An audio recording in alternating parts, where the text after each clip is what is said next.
Good evening, everybody. I'm an alcoholic, and my name is Frank. And I actually logged on tonight. I don't usually come to this meeting. I've got something else to do on Tuesday. I logged in to listen to Matt. And if you logged in to listen to Matt, I'm as sorry for you as I am for me. But we're gonna roll the dice and see what happens. I apologize more to me than to you. I'm not wearing a tie. And I generally wear a tie when I speak from the podium. I made a reference earlier. My dad got sober in Smith Falls, Ontario in 1970. And I grew up with old time Alcoholics Anonymous, where the men wore a tie and a jacket to the AA meetings, and the women dressed for the AA meetings. It was like going to church for those people. They took it seriously. I'm a little saddened that we've relaxed a lot of that. I don't wear a tie to every AA meeting, but I do when I speak. But I didn't have time, and I didn't feel it was appropriate to run and change my clothes. Uh, so when I saw the title of the meeting, Serenity Improvement, right, and I started to think about serenity, and the daily reflection actually made a reference to it, right, that we're able to match calamity with serenity, right, and that's been a theme of my sobriety. Right? I haven't been able to do it deliberately. I'm certainly not the master of it, but it seems to happen almost automatically these days. I can remember back in the drinking days, even from before that, right? As a teenager and as a younger boy, things never quite felt right. That there always seemed to be some calamity in my life, some little forest fire that needed to be put out. And I just went from forest fire to forest fire to forest fire without any sense that it's me dropping the matches as I go along. I'm just seeing all of these little problems and these little skirmishes. There's always a calamity. And I never could get ahead. I never got that period where I could just say, ah, it's over for now. Let me just rest. I never got that until I started to drink. And when I started to drink, I started to get those moments where everything's okay. Everything wasn't okay. What's more to the truth is everything seemed to be okay. One of the images I have in my head is I'm not a parent, but if you have young children, when you play the peekaboo game with them, you know, right? When they can't see you, they think you can't see them either. They don't have object permanence. If I can't see it, it's not there. That's what drinking did for me. It eliminated object permanence. I went out with what I thought were my friends. We watched the hockey game. We ate some nachos. We ate some wings. We drank some drinks. And all of my cares and worries, all of those calamities seemed to melt away. And I could fold my arms and just say, ah, life is good. Then came the next morning with the four horsemen: terror, bewilderment, despair, right? And fear. Like all that stuff shows up the next day with a vengeance, right? There's no serenity in that. But I'm the kind of alcoholic who will say, give, I'll pay any price tomorrow. Give me some relief right now. Because I think I'll be smart enough to outwit the consequences tomorrow. And sometimes I was. Right? Sometimes I got away with it. It says in our literature that he'd like to take a half a dozen drinks and get away with it. Sometimes I did. If it had been horrible every time I drank, I would have only drank once or twice. But you see, it wasn't horrible most of the time I drank. I'm a behavioral therapist. That was my trade, right? The first rule of behavior is if you do something and you like what happens after it, you're more likely to do it again. That's why I drank. for so long. When I hear people say, my worst day sober is better than my best day drunk, I say, you didn't do it right. I had a lot of fun drinking. Some of the people that I drank with have told me funny stories about my drinking. They had to do that because I don't remember it. You see, some of my best stories never happened. I made them up. I went to Little Rock, Arkansas. I got rip-roaring drunk in a little tavern, and I woke up in Missouri. And I get to fill in the blanks the next morning. That I danced with the prettiest girl, and I won at the racetrack, and I did this, and right? And nothing bad ever happened to me when I was drinking.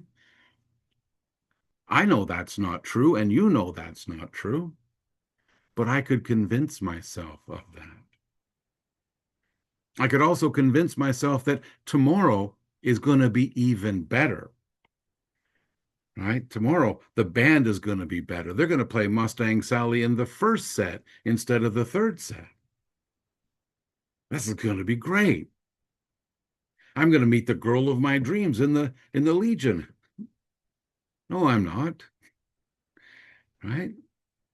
But I can delude myself into thinking these things. I can delude myself into thinking that my calamity is actually serenity. Right? The other place it shows up, right, is on page 55 when it talks, right, about inside every man, woman, and child is the fundamental idea of God that is sometimes obscured by calamity. Whose calamity? Your calamity or my calamity? Right? See, when you're going through a bad time, I should still be able to sort through your calamity and see the fundamental idea of God. My calamity is a lot harder to work with.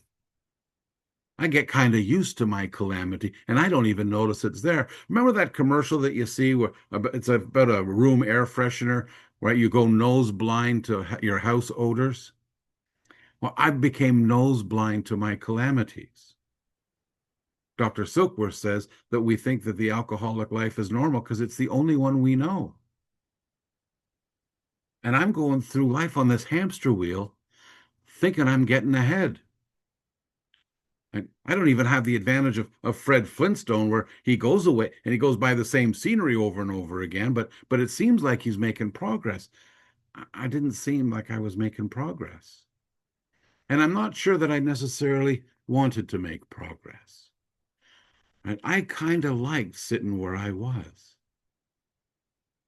I had this Barney Fife idea that living in the small town was going to be great. I don't need to expand my horizons. I don't need to expand my borders. There's just too much. There's troubles out there. I like what I know. I like to stay put. Sometimes I went on trips, but that was just to run away. That was a geographical cure, and I'm just running away from me for a couple of weeks. I sat in the same bar stool, drinking with the same people over and over and over again, right? For 20 years. The faces change sometimes, right?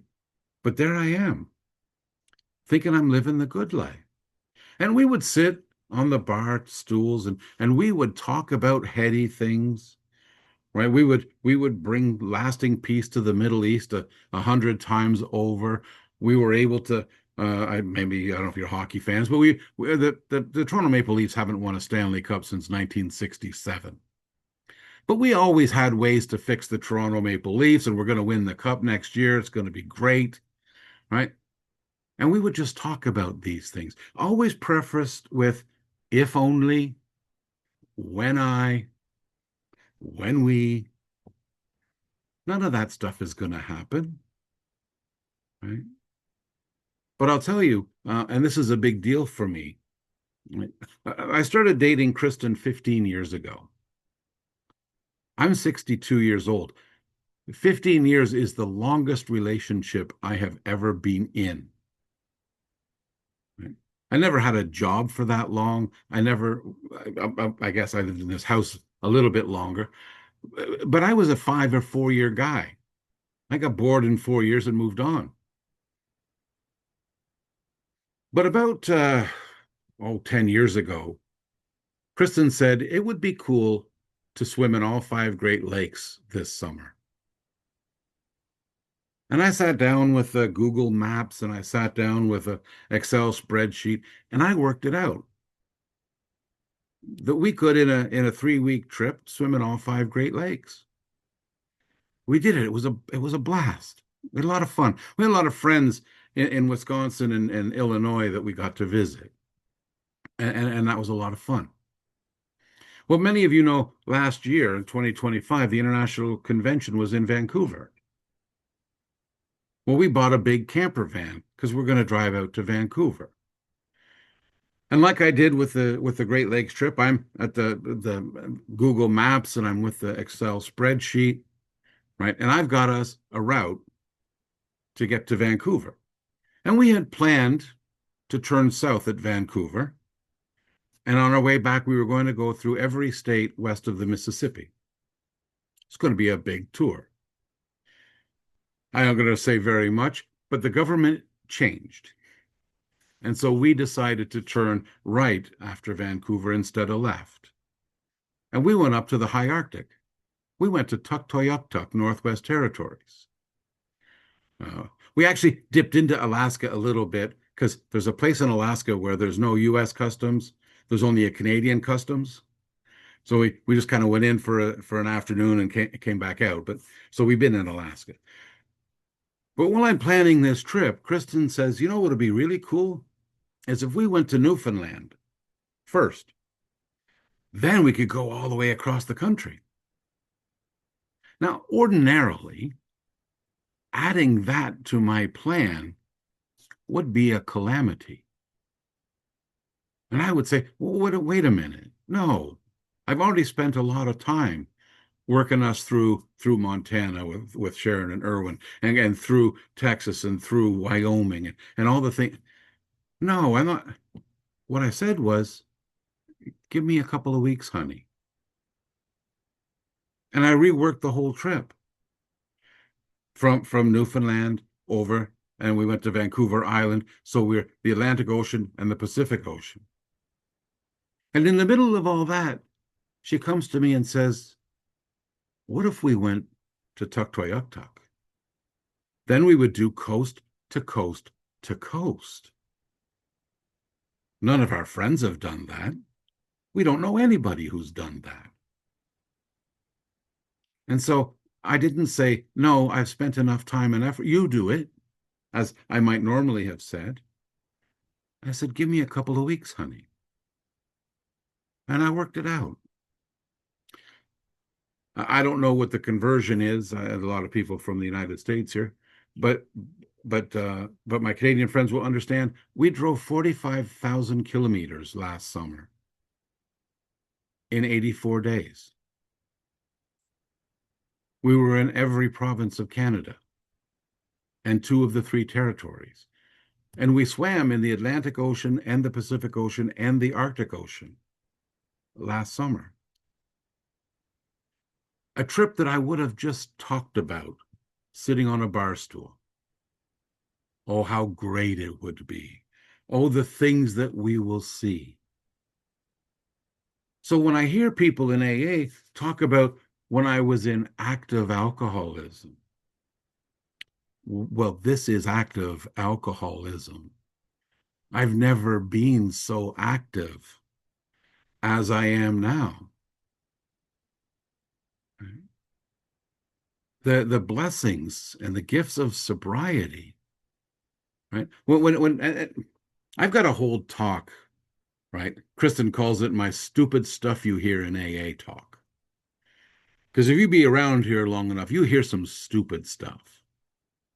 Don't leave before the miracle happens. If you've been here more than 2 years, you've seen more than one miracle. Don't leave before the next miracle happens. There's going to be another one, right? There might be a newcomer here tonight who's going to be welcomed to this group, who's going to go to an AA meeting tomorrow.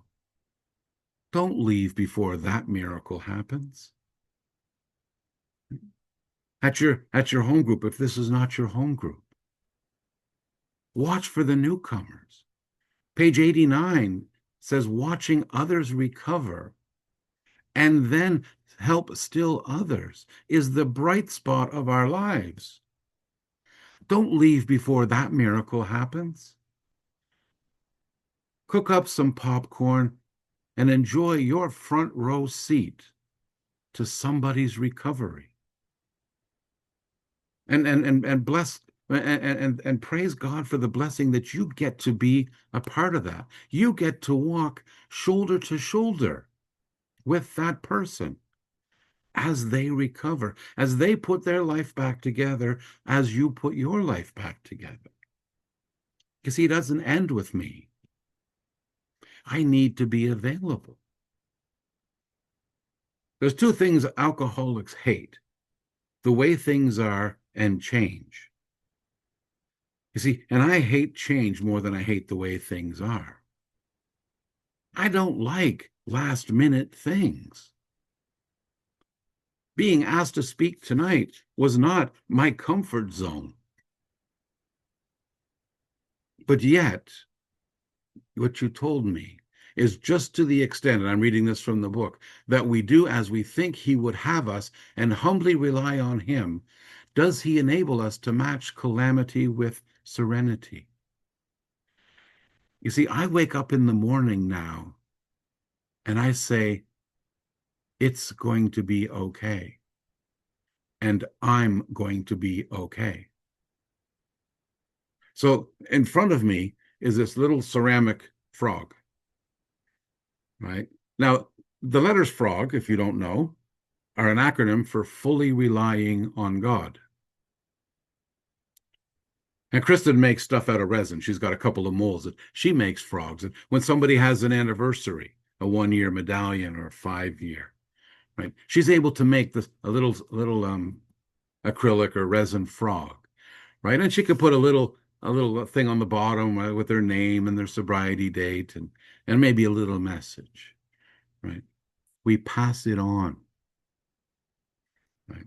There's a thing called the pass it on plant. It's a Swedish ivy. We were in Ohio, right? And they had all these little plants on the table. And we're curious. We said, what's up with the plants?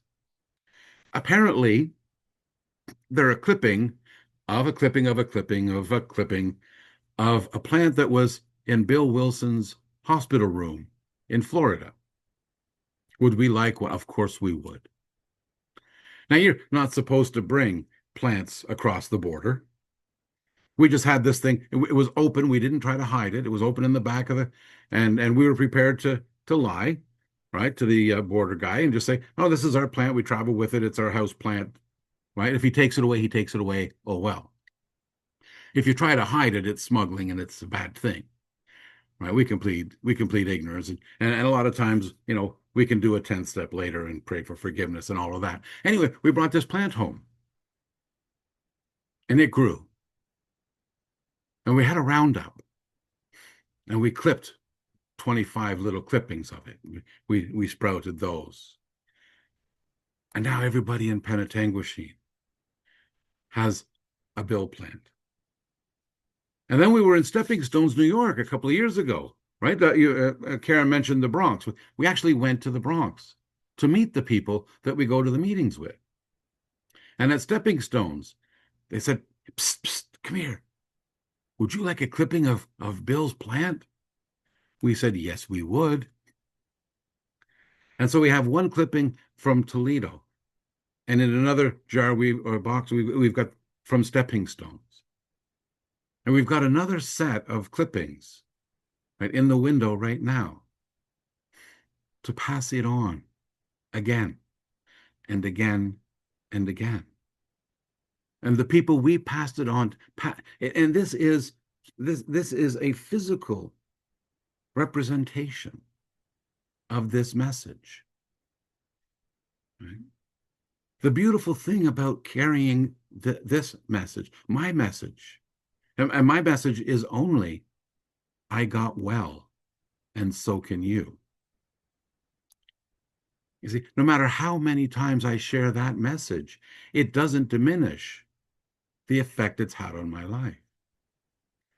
I grew up in a certain faith, and we just went through Easter. It was a big deal, and there's an Easter ceremony there Saturday night. It's a candlelight, and they start with a candle at the front of the church, and everybody's got a candle. Right? They turn off the lights, and as we pass this flame on these candles all around the pews, the church is lit up, brighter than it was with the electric lights. But my candle still has the same light. I didn't lose any light by giving it to you. Another one of those things you hear in AA is you've got to give it away to keep it. No, I give it away to get more of it. And not more in the greater quantity sense, but a bigger variety of blessings. You see, I am not one to believe that you come in on day 5, get yourself a sponsor, and your sponsor gives you your 45-year chip. I don't believe in that. I believe that we grow at very different speeds. So when I meet somebody and I say, I like what you've got, will you show me how to get it? They invariably say, yes, I would be glad to. Once I've got what he's got, and I look around and I see another guy who has something different, and I say, thank you very much for what you've given me. This was a gift beyond words. It's priceless. And now I'm going over here to get what he's got. You see, when I go on a hike, and I'm not much of a hiker, but I'll get to the top of a hill and I'll look around and I'll say, this is beautiful, but there's a hill over there. And if I get to the top of that hill and I say, wow, this is a different view and it's beautiful. That's what this is like. That's what the progression of this is like for me. I get here for a while, and then I see the next goal, and then the next. But I couldn't see 2 goals ahead from where I started. I needed to reach a goal to see the next goal. And I keep climbing because I love this journey, right? When they say in 164 that this is the road of happy destiny, not to happy destiny. I love being on the road. I'm a little nervous when I get where I'm supposed to go. It's going to be all over. I'm ready for that day, but I'm not looking forward to it, right? And so I come to Alcoholics Anonymous and I hang out with you people. And when calamity comes in my life, I get to keep it in perspective. I get to keep it right-sized. Everything in life is not a crisis. Everything that happens doesn't need to be reacted to right away. When I was a social worker in the group homes, the parents would call and ask a question, and I would panic. I didn't know the answer. And one of my managers said, then say, I don't know. I'll find out and get back to you. That was one of the first spiritual awakenings I ever had, long before I became a member of Alcoholics Anonymous. I can't say when I became an alcoholic, but it was long before I became a member of Alcoholics Anonymous. I'll get back to you tomorrow. Almost nothing that happens in my life needs to be handled right now. The toilet in the upstairs bathroom in our house is dripping. I don't know why. I'm not a plumber. I'm not supposed to know why. But right now, underneath it is a bucket that catches the drips. And every 3 or 4 days, I just empty the bucket and put it back. I will call a plumber. I've got two plumbers who are my friends in the fellowship. But I also need to get the outside taps done, and we might want to put a laundry room in the upstairs. There's an ensuite upstairs that we don't use. It's a, I might get a lot of work done. There's no sense having them come in to fix this thing and then take another day. So what? Put it off. I don't mind putting it off. It's not a problem anymore because I have a solution. I have a band-aid on it.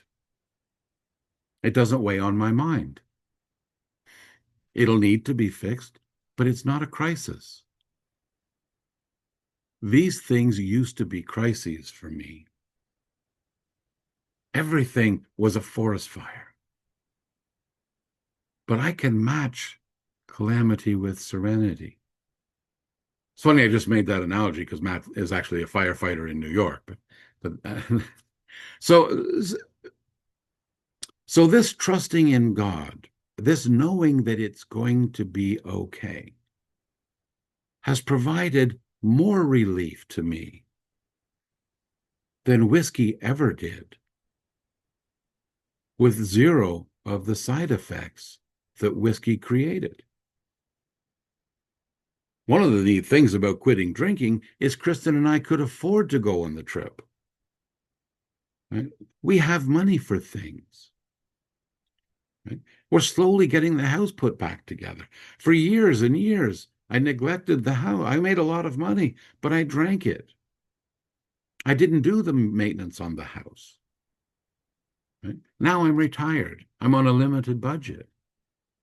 But we're still able to find the money to get these things done because I can make better decisions now. I made a lot of bad decisions when I was drinking. I used to say whiskey was the author of many of my bad decisions. I could drink a lot of bad ideas good. Right? Hold my beer, watch this. Right? But for minutes and inches, I think I'm getting short on time, but I'm going to tell a little story about minutes and inches, and then I'm going to wrap it up. So I'm a college football fan. I love the NCAA, and I go to a lot of games, right? More than when I drank than I do now. But Tennessee is my team. I saw somebody was from Kingsport, which is near Knoxville, and that's yeah, that's where I would got. I'm a Volunteers fan from when Conrad Holloway played there. You may remember that, Stephen. That was back in the 70s. Kristen's a Clemson fan, right? My dad and I used to. I mean, he's a Notre Dame fan. I've been to a game in Notre Dame. Anyway, bunch of guys were going to an NFL game, and I said we should stop by Bowling Green State University in Ohio. We drive right by it, home of the Falcons. MAC football is good football. Anyway, we go and we stop and we get a room at the Buckeye Budget Motel. So cheap, we want to spend so much more money on beer. We only get one room. We take the mattress off the box spring. Two guys sleep on the box spring. Two guys sleep on the mattress. There's a bar just next, right? And so we go to this bar. And one of the guys goes home real early, one guy late, but Dave and I were staying. And a couple of guys come in. And we drink with them. We had a couple of beers with these guys, whatever. And then they say, will you come with us? We got a job to do. What's the job? Well, Buddy's sister is in a relationship and her man hit her, and we got to go talk to him. We're drunk, Dave and I. And we say, we're with you, man. Whenever a woman gets assaulted, men like us, we need to step up and right. And so we get in the car and we go. But for the grace of God, nobody was killed that night. We don't know these men. We don't know their intention. Minutes and inches. That could have turned out so differently. I could still be living in Ohio, wearing orange or stripes or whatever they put them in Ohio. Right? I don't make decisions like that anymore. That is the greatest gift of sobriety. Sanity has returned. I thank you all for listening to me. This has been good for me.